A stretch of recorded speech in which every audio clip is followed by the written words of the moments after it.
Charlie, just what are you thinking about Matvei Michkov entering his sophomore season? Yeah, my expectations are pretty high for Michkov, but I guess this is where you're talking about what's the distinction between expectations, reasonable expectations, and then what I think is legitimately possible. Because to me, like a reasonable expectation for Matvei Michkov based on what he did last year. Last year, he scored 26 goals, 63 points in 80 games, and he was getting about 20 seconds under 17 minutes a night of ice time. So 1641 minutes of ice time.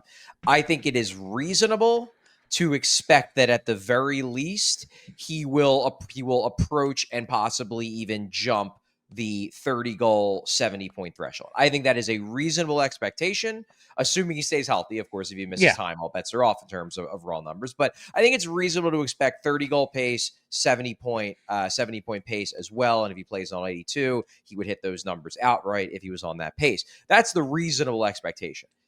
I'm personally thinking it's very possible he's point per game. I am, because number one, I'm expecting him to get more minutes. I am. John Tortorella had a goal. His goal was, I'm going to tough love this kid, and 5 years down the road, everybody's going to thank me that I was hard on him and that I didn't give him all the minutes and that I sheltered him and whatever.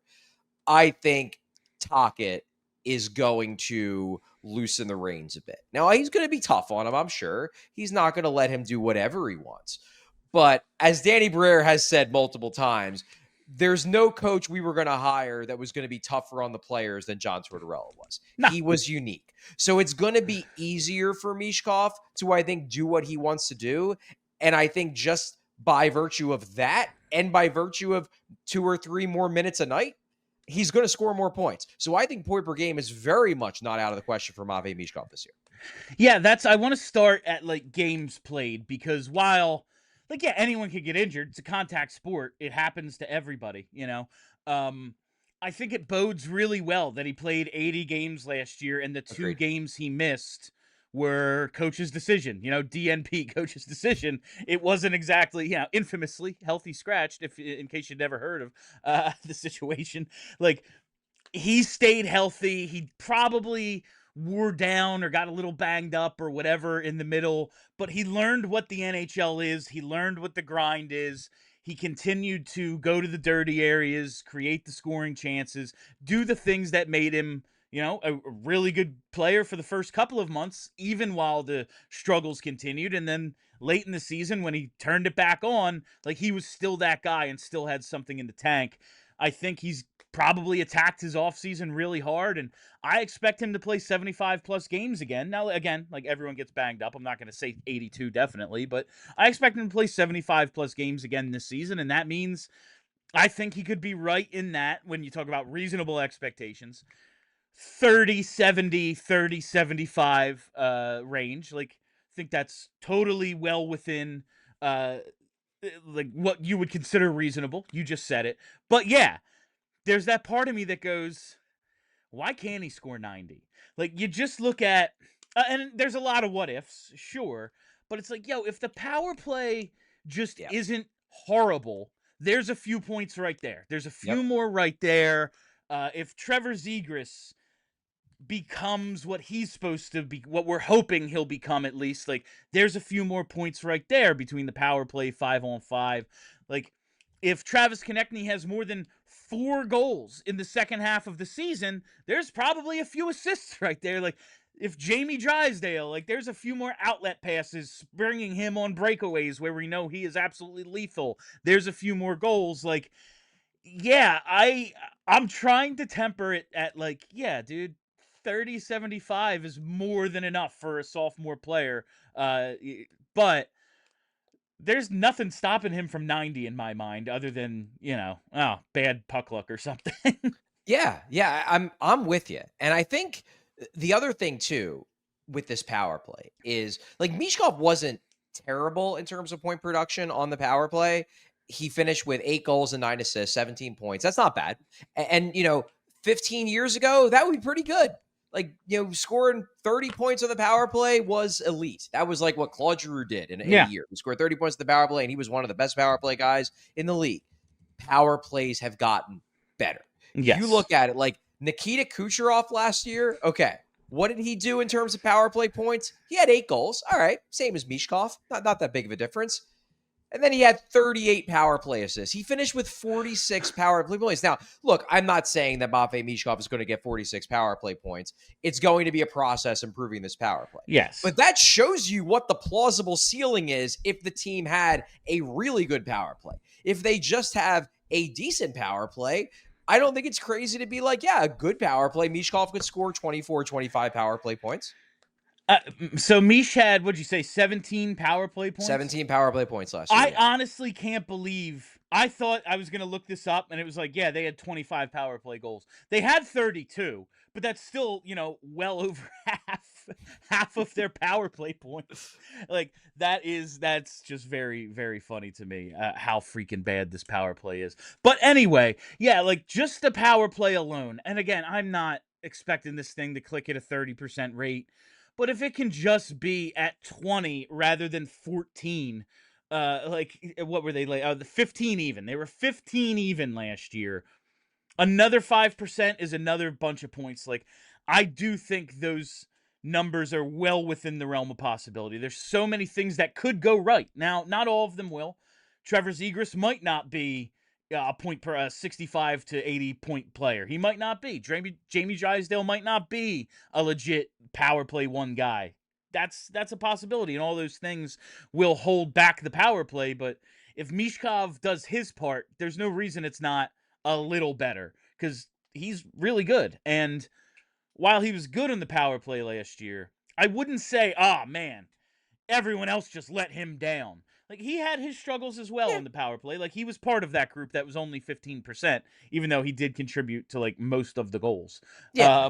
And I think part of that, too, maybe was usage. Yeah. He clearly is most comfortable on the right side, where he can kind of float back and forth between being in the faceoff circle and then going down to around the net, to the post, making himself an option for a pass, maybe even working down low.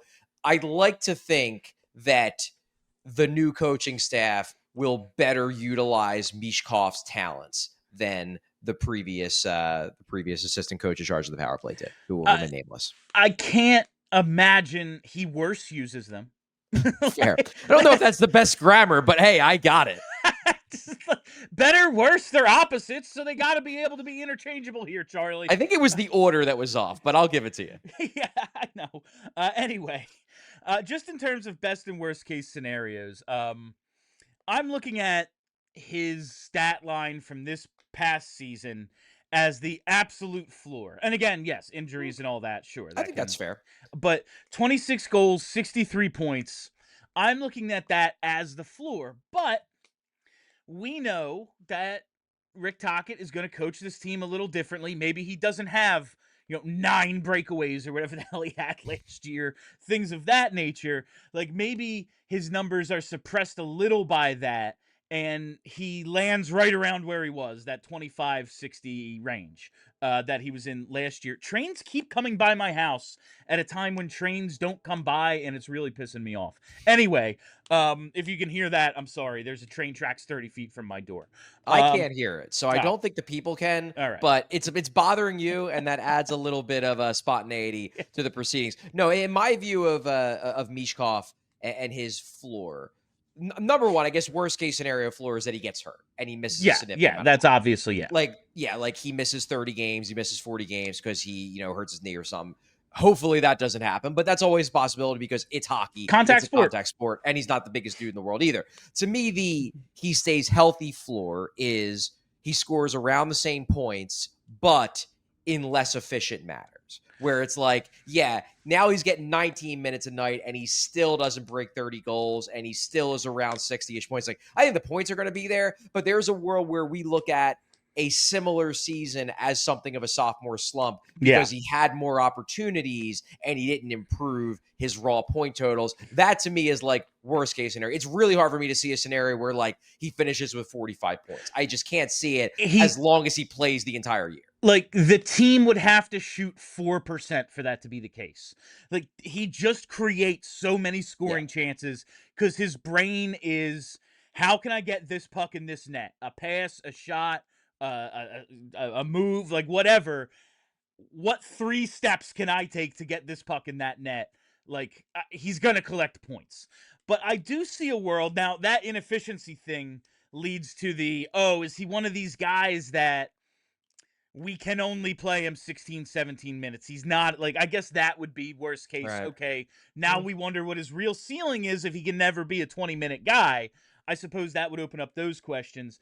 My question for you, though, is it a worst case scenario if he's around where he was last year, the 25, 60-ish range, but his play driving metrics improve a little? He improves the other processes of his game that maybe down the line will lead to more scoring opportunities. Last year, his on-ice shots for percentage, 51, a little over 51, according to Natural Stat Trick. The expected goal percentage of 5-on-5, almost 53. Like, if those numbers are in the mid-50s, but he somehow just kind of comes away with a similar stat line from his rookie year, is that, all right, a little bit of a disappointment, but could mean good stuff down the road?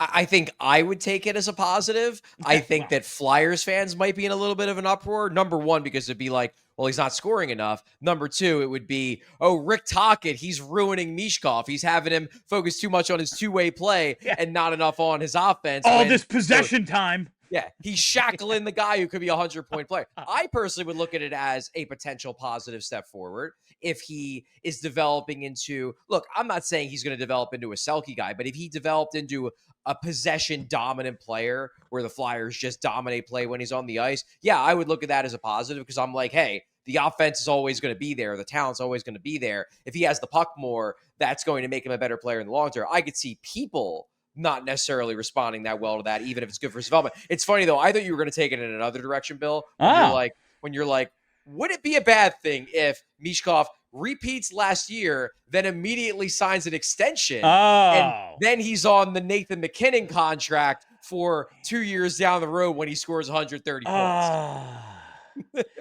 Am I now rooting against Matvei Michkov? Like, is it actually best if he misses 25 games? Damn it, Charlie. I wasn't even going in that direction, and now I'm thinking of it. But, like, just in terms of the perception, like, remember this. I think we talked about it yesterday with Shane Gostisbehere. Like, that second year, there just weren't as many ghost bombs. They just weren't going in at the same rate. But all the other numbers improved, and it was like, sophomore slump. It's like, yeah, but not really.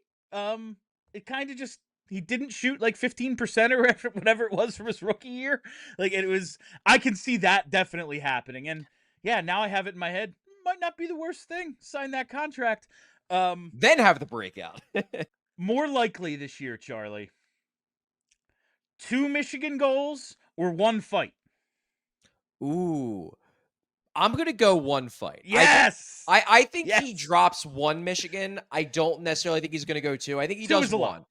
But I absolutely think he's going to get into a fight in the relatively recent future. Like, they brought in a boxer and a UFC fighter to just kind of toughen everyone up a little, make sure everyone knows how to handle themselves a little better. And it's not as if Michkov's a perimeter player. He's always in and around the crease, and he seems to always be in scrums. It's not like he's on the outside, like, oh, will you look at that? That's true. Like, he mixes it up. He gets in dudes' faces. Yeah, he popped Macklin Celebrini at the end of that one game. He just punched Celebrini in the face because he wanted to. Like, I think that, plus you gotta believe he's gonna know a little more English, which means he can talk a little more crap, which is going to lead to pissing more people off. So all of that combined, I think we get 1 Mad Russian fight this year. 2 Michigan goals is a lot. Yeah, I think he'll do 1. I think if anything, he's going to want to match Zegras. Because you know Zegras is going to drop at least 1. I'm telling you, there is a play they can run where it's a reverse or a fake reverse, and they both go for it, and the goalie has no idea where it is. I think it's doable. They just turned this thing into the Harlem Globetrotters. That would be so much fun. All right. I think the most important subject here, Charlie, in terms of expectations for Matvei Michkov, do you think he will be a top 30 player in 2030? Yes, I do believe Matvei Michkov will be a top 30 NHL player in 2030. Who was the group that I had him think not in that breakdown? it was Daily Faceoff, I Daily believe, that Face Off. wrote the Okay. top 30 in 2030, and he was only an honorable mention. And it was our Frank pal. Saravalli, you leave and they immediately disrespect the Philly player. Go back and get your house in order, bud. It's a conspiracy against us.